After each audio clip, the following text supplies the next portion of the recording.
శ్రీమాత్రే నమ. జయ గురు దత్తాత్రేయ నమ.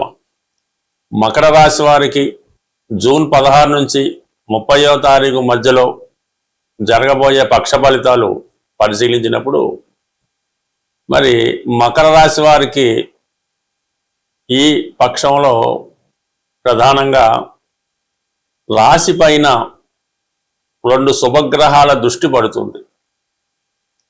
ఒకటి గురువు, 2 శుక్రుడు. సో ఏదైనా ఈ రాశి వారికి కొన్ని కొత్త పరిచయాలు ఏర్పడతాయి. కొత్త ఉద్యోగానికి కొన్ని అవకాశాలు రావడం జరుగుతుంది. వివాహపరంగా మీరు ఎదుర్కొంటున్నటువంటి సమస్యలకి ఒక చక్కని పరిష్కారం అన్నది దొరుకుతూ ఉంటుంది. ఏదైనా మకర రాశి వారు ఏదైనా జీవితంలో సాధించాలంటే చాలా కష్టపడిన తర్వాత మాత్రమే మీరు అనుకున్నటువంటి విషయాన్ని సాధించగలుగుతూ ఉంటారు.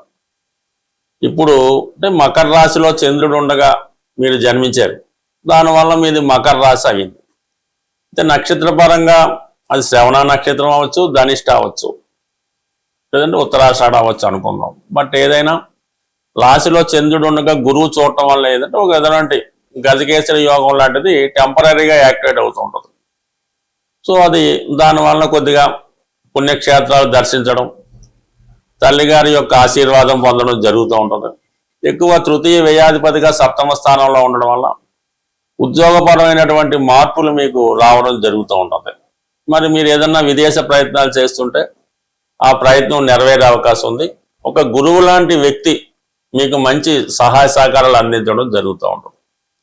అయితే శుక్రుడు కూడా మీకు యోగకారకుడు 7వ స్థానంలో ఉండి రాశిని వీక్షించడం వల్ల ఆర్థిక పరంగా కొన్ని ముఖ్యమైన కారణాలు పనులు వాయిదా పడుతుంటాయి. అంటే సమయానికి అనుకున్న ధనం లేకపోవడం వల్ల కొన్ని అవకాశాలు మీకు పోవడం జరుగుతుంటుంది. ఏదైనా వివాహ సంబంధం వచ్చింది మీ అమ్మాయికో వ్యక్తిగతంగా మీకో, అయితే అవతల వాళ్ళు ఎక్కువ మొత్తంలో కట్నం ఆశించడం కానీ వేరే విధంగా పెళ్ళేదో ఎక్కువ ఖర్చు పెట్టి చెయ్యాలని ఈ విధంగా రావచ్చు. దానివల్ల స్తోమత లేక ఆ వివాహ ప్రయత్నం ఆగిపోవడం జరుగుతుంటుంది. ఆ వచ్చిన సంబంధం క్యాన్సిలేషన్ జరుగుతుంటుంది. లేదు మనకేదో దూర ప్రాంతంలో అవకాశం వచ్చింది, అయితే దానిపోని ఖర్చులు కానీ అవతల వారు కొంత ఏదో రూపంలో ధనాన్ని ఆశించడం జరుగుతూ ఉంటుంది. అంటే ఏదన్నా ఆర్థికంగా అనుకున్నంత ధనం లేకపోవడం వల్ల వచ్చిన మంచి అవకాశాలు పోగొట్టుకోవడం జరుగుతూ ఉంటుంది. ఇక ప్రధానంగా బుధుడు ఈ పక్ష ప్రారంభం నుంచి జూన్ 22 వరకు 6వ స్థానంలో ఉండి రవితో కలిసి సంచరించడం జరుగుతూ ఉంది. ఇక్కడ అష్టమాధిపతి 6వ స్థానం అన్నది ఒక విపరీత రాజయోగం ఏర్పడుతూ ఉంటుంది. దానివల్ల ఏంటంటే ఏదన్నా ఒక పోటీలో విజయం రావడం కానీ, ఏదైనా అధికారులతో విభేదాలు వచ్చినప్పుడు కూడా అది మీకు అనుకూలంగా మారడం కానీ జరిగే అవకాశం ఉంది. బట్ ఏదైనా హై సొసైటీలో ఉన్నటువంటి రాజకీయ నాయకులు కానీ, మీ యొక్క ఉన్నత అధికారులు కానీ, లేదంటే మీ సొంత తండ్రి లేదా కుమారుడితో కొన్ని విభేదాలు మీకు రావడం జరుగుతూ ఉంటుంది. చివరికి మీ మీద గౌరవంతోనూ వాళ్ళు ఎవరి తప్పైనా వాళ్ళు ఓటమిని అంగీకరించి మీదే కరెక్ట్ అని చెప్పడం జరుగుతూ ఉంటుంది. నిరుద్యోగులు లాంటి వాళ్ళు ఏదైనా చిన్నపాటి ఉద్యోగ ప్రయత్నాలు కొంతవరకు ఫలించే అవకాశం ఉన్నది. అటు ఏదైనా 6, 7, 8 స్థానాల్లో ఈ శుభగ్రహాలు లాంటివి సంచరించినప్పుడు అవి జాతకుడి మీద కొంత ప్రభావాన్ని చూపడం జరుగుతుంటాయి.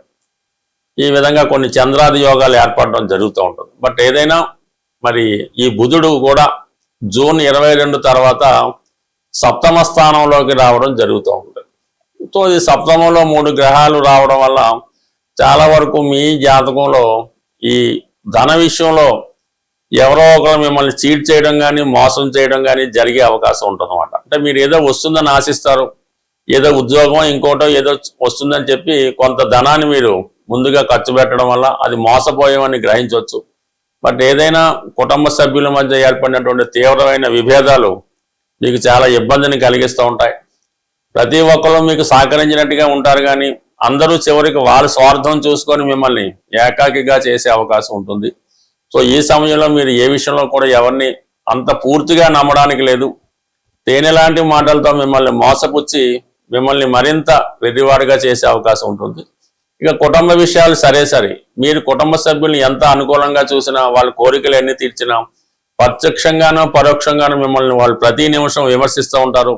ఏదో విధంగా మీ నుంచి దూరం అవ్వాలనే ప్రయత్నం అది జరుగుతూ ఉంటుంది. మీ స్థితిని బట్టి అది ఉంటుంది. మీరు కుటుంబంలో కలిసి మీరుంటారా, లేదంటే మిమ్మల్ని విడిచి కుటుంబం వెళ్ళిపోతుంది అన్న స్థితి కొన్ని సందర్భాల్లో రావడం జరుగుతూ ఉంటుంది. దీన్ని కొంతమంది పరోక్షకంగా కూడా ప్రయత్నం అన్నది జరుగుతూ ఉంటుంది. బట్ ఏదైనా ముందు మీ కుటుంబ విషయాల్ని కంట్రోల్ చేసుకోగలిగితే మిగతా విషయాలన్నీ కూడా వాటికి అవే పరిష్కారం అయ్యే అవకాశం ఉంటుంది. శని బలవంతుడై ఉన్నప్పుడు చాలా వరకు కొన్ని స్ట్రిక్ట్గా నిర్వహించవలసి ఉంటుంది. ఆ స్ట్రిక్ట్గా నిర్వహించడం వల్ల, నిర్మోహమాటంగా మాట్లాడడం వల్ల కొంతవరకు బాధ కూడా కలిగే అవకాశం ఉంటుంది. బట్ ఏదైనా గతంలో పోల్చుకున్నప్పటికీ కూడా కొంత మెరుగైన జీవితం మీకు రాబోతుంది. అయితే ఈ సందర్భంలో కొంతమంది దూరం అవ్వచ్చు, మరి కొంతమంది మీకు దగ్గరయ్యే అవకాశం ఉంది. బట్ ఏది మంచి ఏది చెడు అన్నది, ఎవరు మంచివారు ఎవరు చెడ్డవారు అన్న విషయం ఈ పాటికే మీకు అర్థమై ఉంటుంది. అయితే ఇంకా మీరు కొన్ని మొగమాటాలతో కొంతమందిని ఇంకా భరిస్తూ ఉంటారు. మరి మీ తల మీద ఉన్నటువంటి బరువు మీరు ఎంత తొందరగా దించుకుంటే మీరు అంత ఫ్రీ అయ్యే అవకాశం ఉంటుంది. ఈ పక్షంలో చాలా మంది ఆర్థిక పరమైన సమస్యలు ఉన్నాయి, అప్పులు పెరిగిపోతున్నాయి, మరి బాధ్యతలు సక్రమంగా మేము చేయలేకపోతున్నామని చాలా మంది విచారం వ్యక్తం చేయడం జరిగింది. ఏదైనా ఆర్థిక పరమైన సమస్యలు ప్రతి ఒక్కరి జీవితంలో ఏదో సమయంలో రావడం జరుగుతూ ఉంటుంది. సో దానికి పరిష్కారం అంటే ఆర్థిక సమస్యలకి కుజుడే కారణం అవుతూ ఉంటాడు. కుజుడు, భూమి, అన్నదమ్ములు, భార్యాభర్తలు, స్నేహితులు, వీటి కారణంగానే చాలామంది అప్పుల పాలవుతూ ఉంటారు.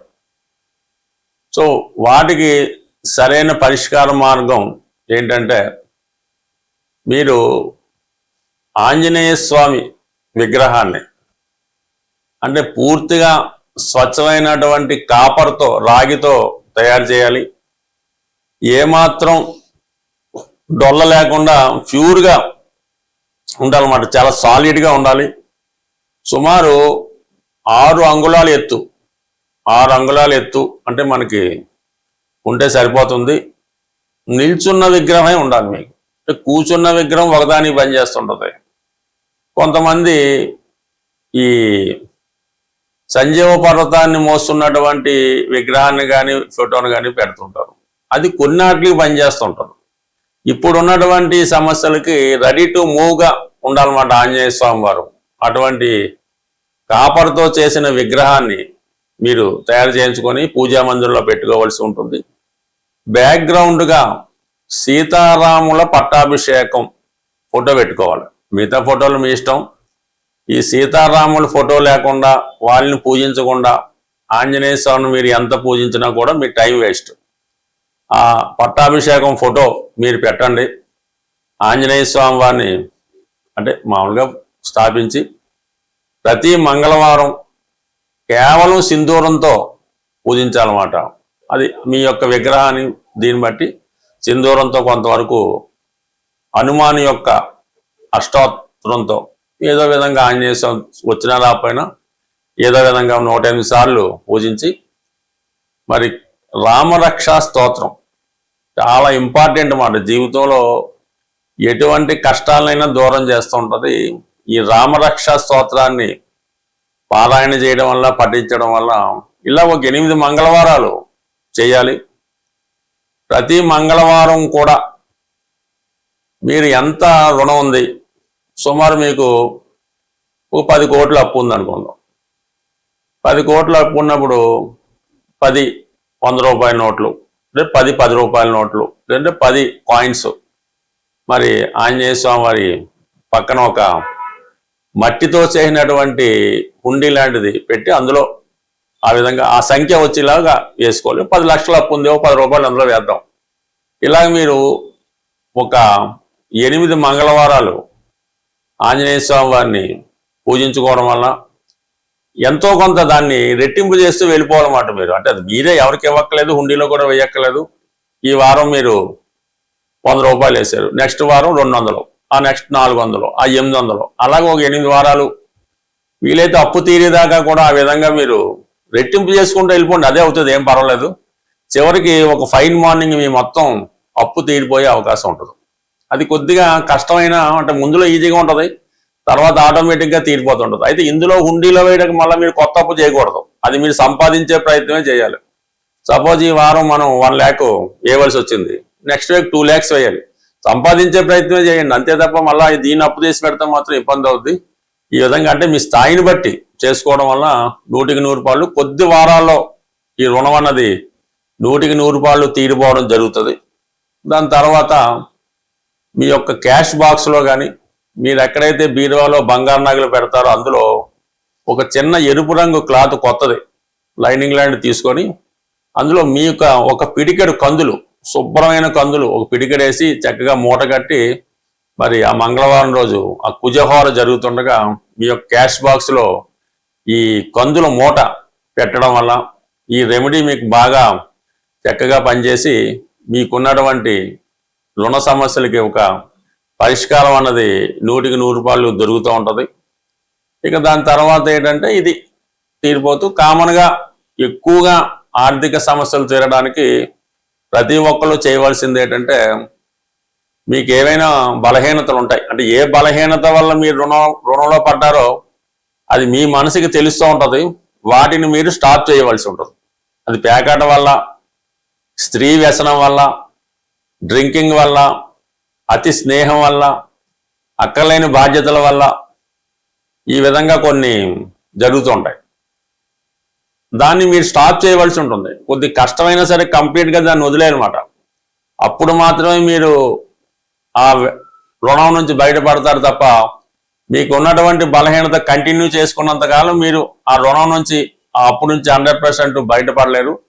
కొంత కష్టమైన కొన్ని బలహీనతలను పక్కన పెట్టి ఆదిత్య హృదయం ప్రతిరోజు చదవడం, మరి మీ యొక్క రుణ సమస్యలకి ఇది కంప్లీట్గా పరిష్కారం చెప్పే అవకాశం ఉంటుంది. స్వస్తి.